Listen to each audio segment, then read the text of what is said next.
오늘 함께 나눌 말씀의 제목은 12제자의 파송입니다. 마태복음 10장 1절에서 15절에 나오는 말씀을 중심으로 사순절 기간에 우리가 은혜 받는 복된 이 아침 되기를 원합니다. 여러분, 시카고에 가면 윌로우 크릭이라는 교회가 있습니다. 시크 서비스로 유명한 교회죠. 거기에 전도 소그룹 담당 목사님, 지금도 계신지 모르겠지만은 게리 폴 목사님이 쓴 책이 있습니다. Seeker Small Group이라고 직역을 하면 구도자 소그룹이라는 책입니다. 그 책에서 본인이 이렇게 이야기를 했습니다. 들어보세요. 나는 예수 그리스도의 복음이라는 강력한 메시지를 전하는 가장 좋은 방법을 개발하고 실행하는 일에 나의 생애 전부를 바쳤다. 하지만 도중에 복음 전파 과정에서 가장 큰 도전 하나를 발견했다. 그것은 성경 진리를 담대하고 명확하게 제시하는 것과 구도자들과의 귀중한 우정을 손상하지 않고 안전하게 유지하는 일 사이의 균형을 발견하고 지속해 나가는 것이다. 저는 이 글을 보면서 이런 생각이 들었어요. 어쩌면 예수님의 제자를 파송할 때 이런 마음이 있지 않았나 하는 생각이 들었습니다. 왜냐하면 새로운 사람들에게 접근하고 그들에게 복음을 전하잖아요. 제자들이 새로운 사람에게 접근해서 예수의 사명을 가지고 그들에게 복음을 전합니다. 전할 때 강력한 메시지, 주님께서 전하라는 그 메시지를 가지고 전하게 되는데, 사실 전할 때 성경의 진리를 담대하게 또 명확하게 제시하는 그 일, 쉽지 않죠. 그러나 이 일을 계속 지속하게 할 의무를 제자들은 가지고 있는 거예요. 한 집 끝나면 또 다른 집에서 이런 의무를 가지고 있지 않습니까? 결국 이것은 뭐예요? 주님께서 하신 일이죠. 그것이 바로 마태복음 4장 23절에 나오는 말씀이에요. 예수께서 온 갈릴리에 두루 다니사 그들의 회당에서 가르치시며 천국 복음을 전파하시며 백성 중에 모든 병과 모든 약한 것을 고치시니, 이 일이에요. 오늘 본문 1절에도요 동일합니다. 볼까요? 예수님이 그대로 하라고 하고 있어요. 보세요. 예수께서 그의 12제자를 부르사 더러운 귀신을 쫓아내며 모든 병과 모든 약한 것을 고치는 권능을 주시니라. 그러니까 주님 자신이 하셨던 동일한 일, 자신의 사명을 가지고 다른 사람들에게 나아가게 하셨습니다. 이 부름을 받은 자들이 누굴까요? 바로 12이에요. 이 12에 대해서 마태는 이렇게 소개하고 있습니다. 2절에서 4절에요. 12사도의 이름은 이러하니 베드로라 하는 시몬을 비롯하여 그의 형제 안드레와 세베대의 아들 야고보와 그의 형제 요한, 빌립과 바들로메, 도마와 세리마테, 알페오의 아들 야고보와 다데오, 가나나인 시몬, 가나나인, 그죠? 생소하죠? 이 말은 열심당원이에요. 운동권 시몬, 그리고 가룟 유다 곧 예수를 판 자라. 자, 2절 서두부터 사도라고 소개하고 있어요. 사도라고 불렀어요. 이 사도는 뭐예요? 헬라어로 아포스톨로스라는 단어입니다. 아포스톨로스. 즉 보냄을 받은 자라는 의미예요. 즉 보냄을 받은 자로 세움을 받은 것입니다. 근데 여러분, 이들의 그 모인 구성이 어떤 구성이에요? 배우지 못한 어부 출신들이 다수를 이루고 있는 이들 아닙니까? 사회적 배경도 없는 자들이고 가문도 변변치 못해서 내놓을 만한 명함도 없는 이들.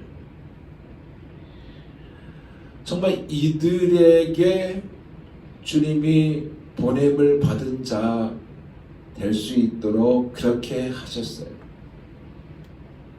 자, 마태는요, 이 12를 기록하면서 어떤 마음으로 기록했을까요? 나도 그 12에 들어간 마태다라는 그런 마음으로 기록했을까요? 아니에요. 비록 구성원이 명함 한 장 내놓을 만한 가문도 변변치 못한 그들이었지만 그들은 예수님의 비전과 예수님의 인내와 예수님의 사랑으로 결국 위대한 사도의 공동체가 되었다는 것이고 1세기 역사를 바꾸는 역사의 주역이 되었다는 이 마음을 담고 이렇게 썼지 않았을까라는 생각이 들어봤습니다. 근데 보세요. 주님이 이들을 그냥 보내지 않았어요. 이들을 보내면서 행동 지침도 같이 말씀하고 있는 것을 보게 됩니다. 5절에서 6절 볼까요? 예수께서 이 12를 보내시며 명하여 이르시되 이방인의 길로도 가지 말고 사마리아인의 고을에도 들어가지 말고 오히려 이스라엘의 집에 잃어버린 양에게로 가라. 이방인의 길로도 가지 말고 사마리아는 쪽으로 가지 말고 오직 이스라엘의 집 잃어버린 양으로 가라. 그렇게 말씀하셨어요. 왜 이렇게 말씀을 하고 있는 것일까요? 먼저 택한 백성을 구원하시고자 하시는 하나님의 역사의 방법이다라는 것을 제시할 수 있습니다. 이 방법 때문이다라고 할 수 있다는 거예요. 또 다른 하나는 아직 이방에 가서 복음을 전할 만한 즉 이러한 사명을 감당할 수 있기에 부족한 그들이다 라고 볼 수가 있고요. 아직 오순절 이후가 되지 않았다라는 것을 엿볼 수가 있는 것입니다. 그러면 잃어버린 양은 누구를 말할 것일까요? 잃어버린 양. 즉 잃은 양은 누구를 말하고 있느냐 이거죠. 이거는 목자를 잃은 양입니다. 목자를 잃은 양은 누굴까요? 탕자 같은 사람이에요. 하나님의 그늘 안에 있었지만 세상이 좋아서 어떠한 이유 때문에 하나님을 떠난 자, 이 탕자 같은 자가 잃은 양이고요. 또 하나는 시험에 빠져서 성도한테, 목사한테, 사모한테, 장로한테, 교회한테 시험에 빠져서 낙심에 빠진 자들을 가리키는 것이고 또 하나는 잘못된 교훈으로 인하여 이단에 빠진 자들을 가리키기도 합니다. 진리에서 떠난 자들이에요. 이단의 함정에 빠져버려서 정말 헤어나지 못한 그러한 자들이 잃은 양이라 이거예요. 그리고 마지막은 누구냐? 아직 목자의 음성을 듣지 못한 자, 교회 공동체에 들어오지 못하고 아직 목자의 음성을 듣지 못한 자, 이러한 자들을 가리키는 거죠. 그들에게 가서 전하라 그렇게 말씀하고 있어요. 그러면 전할 메시지가 뭐냐 이거예요. 7절에 이렇게 말합니다. 천국이 가까이 왔다. 천국이 가까이 왔다. 하나님의 나라를 전하라고 하신 것입니다. 눈에 보이게 임하는 것이 아니요 너희 안에 있는 하나님의 나라, 이것을 전하라고 하셨던 것입니다. 즉 침노하는 자가 뺏는 그 나라 뭐예요? 어떻게 침노한 자가 그 나라를 뺏을 수 있습니까? 이거는 회개를 의미합니다. 회개에는 천국에 들어갈 길도 없고 방법도 없다는 것을 전하라고 한 것이고요. 하나님의 통치를 선포하라고 전하라고 하신 것입니다. 그러면서 주님은 해야 할 사역에 구체적인 말씀도 이어서 했습니다. 8절에서 10절입니다. 병든 자를 고치며 죽은 자를 살리며 나병 환자를 깨끗하게 하며 귀신을 쫓아내되 너희가 거저 받았으니 거저 주라. 너희 전대에 금이나 은이나 동을 가지지 말고 여행을 위하여 배낭이나 두벌 옷이나 신이나 지팡이를 가지지 말라. 이는 일꾼이 자기의 먹을 것 받는 것이 마땅함이라. 여기서 강조가 무엇입니까? 이들을 고치고 거저 받았으니 거저 주라는 것입니다. 오래전에 들은 얘기예요. 예수 전도단에 지금도 있는지 모르겠습니다. 그 프로그램 중에서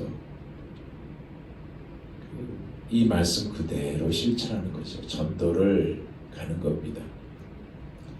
그래서 그곳에 어느 가정이 오픈하면 거기서 지내고 그리고 또 전도하고 그러한 것인 것 같아요. 그런데 어느 한 팀이 어느 가정에 들어가서 늦게 들어가니까 그들에게 음식을 제공했던 것 같아요. 그래서 그 음식을 맛있게 먹고 그리고 그 남은 음식을 냉장고에 넣어놓은 겁니다. 근데 또 다른 팀이 그 집에 온 거예요. 그 팀도 허기지고 그랬을 텐데 계속 그 마음속에 이 팀에게 이 남은 음식을 줘라 라는 그러한 그 하나님의 음성을 들었던 것 같아요. 그런데 이것을 주면 내일 아침에 자기들이 먹을 것이 없으니까 그 하나님의 음성을 거부했어요. 그냥 무시한 거죠. 근데 결과가 어떻게 됐느냐? 저도 들은 얘기입니다. 어느 집사님에게 들은 얘기인데 결과가 그 아침에 먹으려고 냉장고에서 그 음식을 다 꺼냈는데 다 상해버렸다. 그래서 그 팀이 하나님 앞에 회개했다라는 그러한 얘기를 들었습니다. 거저 받았으니 거저 주어라.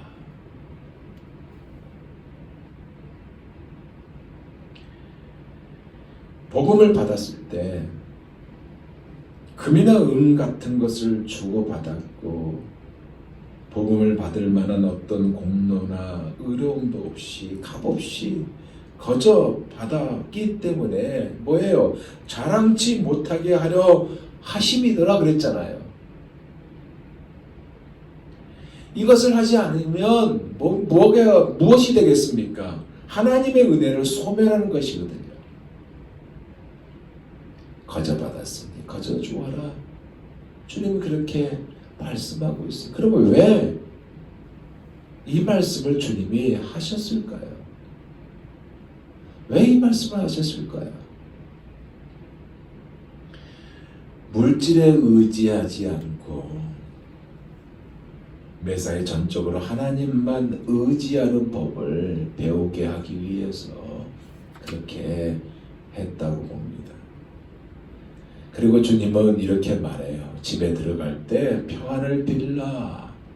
11절에서 12절에 어떤 성이나 마을에 들어가든지 그 중에 합당한 자를 찾아내어 너희가 떠나기까지 거기서 머물라. 또 그 집에 들어가면서 평안하기를 빌라. 여러분 유대인의 그 인사법이 있습니다. 샬롬 그래요.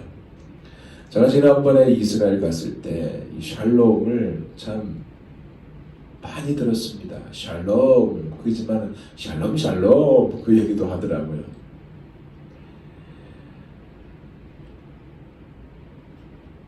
너희에게 평안이 있을지어다 그 의미거든요. 마음에 임하는 하나님의 평안과 가정에 임하는 하나님의 평안은요 이 땅에서 받는 가장 큰 축복이기에 제자들에게 그 집에 어느 가정에 들어갈 때나 어디에 들어갈 때 이 같은 평안의 복을 빌라고 주님이 말씀하고 있는 것입니다. 다른 표현으로 말하면 우리가요, 아무 집에 들어가서도 그 집을 위하여 마음껏 축복할 수 있는 것이다 라는 의미가 되는 거예요. 축복할 때 인색하지 말라라는 의미예요. 그 가정의 빈 축복을 받기에 합당하면 그 기도자는 아름다운 열매를 맺게 되는 것이고, 합당치 않아도 그 빈 복이 결국 뭐예요? 자신에게 돌아오게 되잖아요. 그러니까 이양해 주는 거 확실하게 인색하지 말고 빌어줘라 라는 그러한 의미가 담겨져 있는 것입니다. 이 복은 어떤 복일까요? 어떤 복일까요? 나로 인하여 너희를 욕하고 핍박하고 거짓으로 너희를 거슬려 모든 악한 말을 할 때에는 너희에게 복이 있나니, 이거예요. 기뻐하고 즐거워하라. 하늘에서 너희의 상이 큽니다. 즉 하늘의 상급입니다, 여러분. 이제 말씀을 마무리해 보고자 합니다. 주님은 이 말씀을 통해서 복음은 절대로 복음을 전한 사람의 이익이나 유익으로 이용되어서는 안 된다라는 것을 말씀하셨어요. 그리고 목자 잃은 양들에게 보내시는 주님의 마음도 우리가 여기서 엿봤습니다. 전하는 것은 누구나 열의가 없어요. 그죠? 사순절 기간입니다. 주님이 왜 오셨을까요? 주님이 왜 오셨을까요?